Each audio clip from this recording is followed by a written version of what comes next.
जब ऑपरेशन सिंदूर का फैसला ऑपरेशन गवर्नमेंट ने किया, तो जो लोग गवर्नमेंट को हमेशा क्रिटिसाइज करते हैं, जिनका अच्छे काम पे भी क्रिटिसाइज करना ड्यूटी होता है, जिनको हम कह रहे थे कि अभी रोल नहीं प्ले किया, उन्होंने भी सबने सपोर्ट किया। तो हमारी तो ड्यूटी है ये कि हम साथ खड़े होंगे अपनी सेनाओं के। तो बस वही था, इतना ही। ऐसा एक प्रोजेक्शन है कि ऑपोजिशन मुसलमानों की बात करती है, सरकार मुसलमानों के हित की बात नहीं देखती, ऐसा एक नहीं, मैं इसको दूसरी तरह देखता हूँ जी। मैं इसको एक तो एक मुसलमान और अदर्स के नहीं होना साथ चाहिए, होना नहीं डिवाइड चाहिए, नहीं करता होना हूँ। नहीं होना चाहिए। हाँ, डिवाइड भी नहीं करता हूँ मैं तो ये कहता हूँ कि हमारी सरकार है, सरकार बन गई तो हमारी सरकार है, Yes. मुसलमानों की भी सरकार है। यस, और मुसलमानों के जो इश्यूज हैं उनको पॉलिटिक्स से ऊपर उठकर, इलेक्शन के वक्त के लिए आप पॉलिटिक्स छोड़ दीजिए, जो कहना है कहिए और करिए, लेकिन जनरल हालात में तो आपको सबके इश्यूज को सबके बट साथ। वो तो कहते हैं कि हम लोग तो सारी जो गवर्नमेंट की बेनिफिशियरी पॉलिसीज हैं वो सब मुसलमानों तक भी पहुंच रही हैं, उसके बेनिफिशियरीज हैं, सरकार तो ये कहती है। हाँ, कह रही होगी, सरकार के पास डेटा भी होगा इसके कहने का, लेकिन अभी आपने जहाँ से शुरू किया औकाफ से, तो हमारा हमारा मुद्दा यही है कि आप कह रहे हैं हम औकाफ को बचाने के लिए कर रहे हैं, औकाफ की भलाई के लिए कर रहे हैं, और काम बुराई वाला कर रहे हैं। तो कैसे, मतलब इसको कैसे हम बट आप मुझे बैलेंस बताइए कैसे कि करेंगे? लेकिन एक जैसे बात थी कि वो कह रहे हैं कि वक्फ पे सारे जो अमीर मुसलमान हैं, जो एलीट हैं, उन लोगों ने कब्जा किया हुआ है ज़मीनों पे, और अगर हम ये लाते हैं तो देखिए कोई आउटरीच भी नहीं हुआ पब्लिक में, उस तरह का कोई आउटरीच नहीं हुआ। अगर गरीब आदमी पब्लिक में नहीं आउटरीच नहीं, हो, लेकिन अगर गरीब आदमी, पब्लिक का आउटरीच, मिलियन मिलियन लोगों ने इसके ऊपर अपने प्रोटेस्ट जुलूस किया। निकाले हैं, प्रोटेस्ट किए हैं, तो और क्या तरीका होगा आउटरीच का? आउटरीच का मतलब आप समझते हैं कि दुकानें जलाई जाने लगे? नहीं ये तो नहीं, बुरी बात होगी ना, जी वो कैसा आउटरीच होगा? हम्म, लेकिन कम्युनिटी ने अपना एक्सप्रेस किया है। बिल्कुल पूरी ताकत के साथ किया है, जो डेमोक्रेटिक तरीके जितने हो सकते हैं उसको तो अभी किया है। क्या करंट स्टेटस क्या है इसका कानून? अब तो वो कुछ कोर्ट में चल रहा है, देखिए क्या होता है। आप लोग भी लड़ाई लड़ रहे हैं कानूनी इस पे? लड़नी ही पड़ेगी, क्या करें। सर अब आते हैं ऑपरेशन सिंदूर पे। मैंने कुछ आपके मैं रिसर्च कर रहा था, पढ़ा, तो आपने सपोर्ट किया कि सरकार का जो पोजीशन था, और मैं तो आपको इनफैक्ट तब से देख रहा हूँ जब आपने मुशर्रफ को यहाँ पर बोला था कि भाई माइंड योर ओन बिजनेस। तो आपने किस तरह से देखा इस ऑपरेशन सिंदूर को?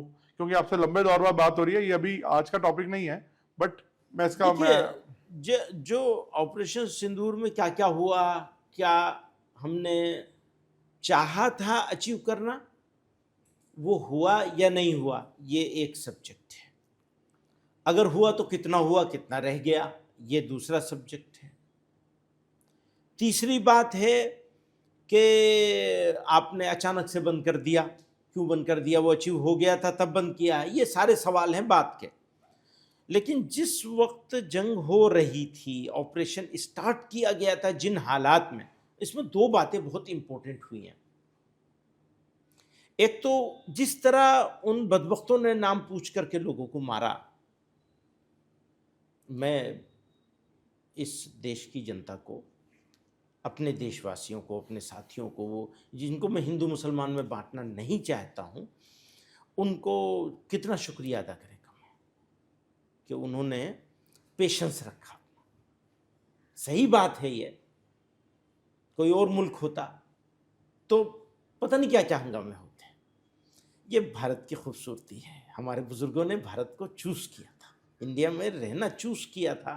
वो लोग इस्लामिक स्टेट की बात कर रहे थे, उनको रिजेक्ट किया था कि वो झूठ बोल रहे हैं, और इंडिया को चूज़ किया था।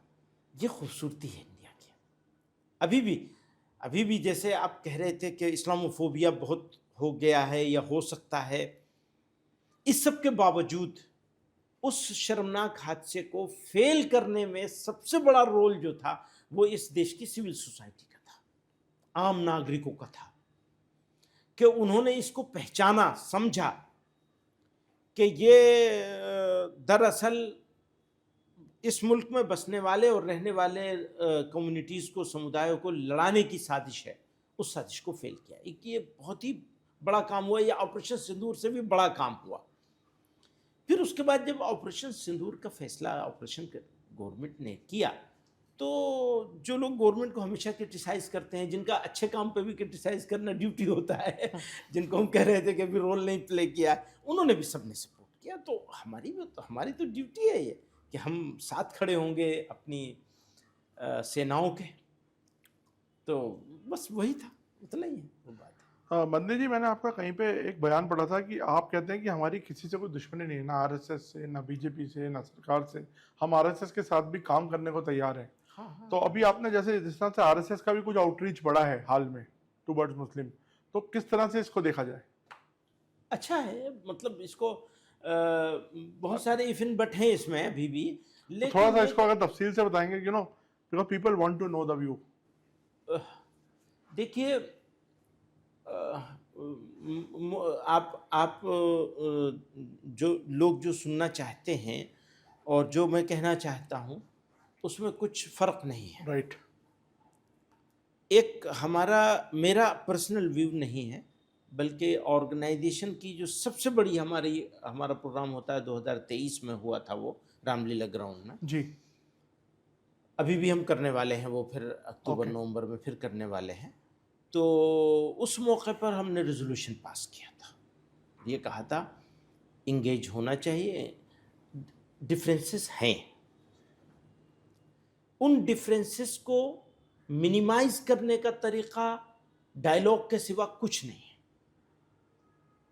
जो तरीके से सरसंघ चालक बीच में उन्होंने ज्ञानवापी वाले इशू पर भी एक बात कही थी, वो सराहनीय थी। दूसरी बात अभी भी उन्होंने कुछ कही हैं, उनमें कई बातें ऐसी हैं जिनके ऊपर हम लोग डिस्कस कर सकते हैं, हम लोग अपना आर्गुमेंट रख सकते हैं, कह सकते हैं कि हम इससे एग्री नहीं करते हैं, ये सारी बातें हैं। लेकिन इसके साथ साथ जो उनका ये कोशिश है उसको सराहा जाना चाहिए डिफरेंसेस के बावजूद। और ये कि कोई भी मौका अपॉर्चुनिटी मिले मुसलमानों के किसी भी ग्रुप को, हमको मिले, किसी और को मिले, किसी और को मिले, वो किसी को भी चूज करें, क्योंकि ये तो उनकी चॉइस होगी कि वो किसके साथ बैठना पसंद करेंगे, किसी के साथ भी करें, हम उसको सपोर्ट करते हैं। बैठने को, बातचीत करने को पूरी ताकत के साथ सपोर्ट करते हैं, वेलकम करना चाहते हैं। और डिफरेंसेस तो होते हैं, वो रहेंगे और उनमें कुछ कम हो जाएंगे ज़रूर। अगर बैठेंगे तो कई चीज़ों पर सहमति ज़रूर बन जाएगी, तो वो इस देश के लिए, मुल्क के लिए, लोगों के लिए अच्छी चीज़। सर, मैं आसाम पर वापस आता हूँ कि क्या आप किसी पॉलिटिकल पार्टी को वहाँ सपोर्ट कर रहे हैं? ना, बिल्कुल नहीं। बिल्कुल नहीं। तो कोई फोटोज जैसे कुछ सर्कुलेट होती हैं कि कोई मतलब जमात से लोग मिलने आए, कांग्रेस के या किसी के? ना, ऐसा कुछ नहीं, कोई ऐसा आपका कुछ नहीं है। अभी दिल्ली में एक पिछले दिनों काफ़ी इसको कुछ लोगों ने बनाया, मैं ये देखा मैंने, कि इसलिए मैं एमपीज को बुलाया था, उसमें कांग्रेस के एमपी भी थे, लेकिन उसमें सारी पार्टियों के एमपी थे। अब इत्तेफाक से बीजेपी का कोई एमपी नहीं हो, न पहले नजमा हेपतुल्ला आया करती थी, मुख्तार अब्बास साहब। हम तो हमेशा करते हैं, ये नई अच्छा। चीज़ नहीं हुई है। साल में कोशिश होती है हर सेशन में करें, हर सेशन में नहीं कर सकते तो साल में एक मरतबा ज़रूर करते हैं। ओके।